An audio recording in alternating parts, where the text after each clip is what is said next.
add to the House of Assembly, you saw the local government election that held just before now, and the marriage that seemed to have played out between PDP and APC. So it doesn't have the House, it doesn't have the chairmanship at the local government level. Now the House is even asking him to submit the list of his commissioners. He's probably not going to have that as well.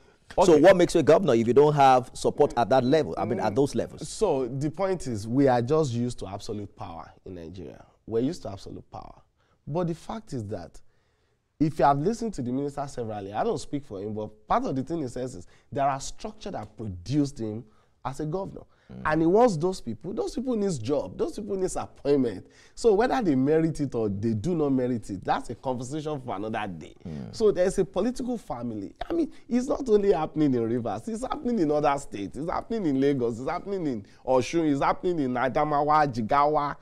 That's the way it is. So why is it more pronounced in Rivers State? Because you know, I want us to balance this conversation so well with the reality on the ground, because this is not the first time we're having godfather-son relationship.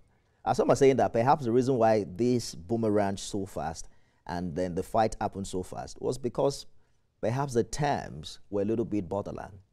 Okay, so we do not know what the terms are. Up to now, nobody knows what the terms are.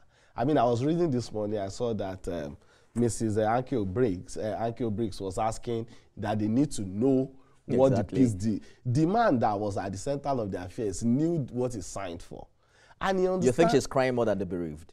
I think other people are crying more than the bereaved. Seriously, because the man understand. Okay, we're saying you're trying very carefully not to call anybody out. He doesn't have commissioner, he doesn't have House of Assembly, but at least he have his seat back. If you want to fight, you need to start fighting from somewhere.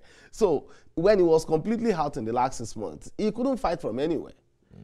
But now at least he's back. I heard some people say, no, it shouldn't have happened. I mean, all other people on the other side of the political divide are saying, it shouldn't have happened, it's an aberration. Yes, okay, let's see what the cause will be. The idea is, what we feel is different from the law.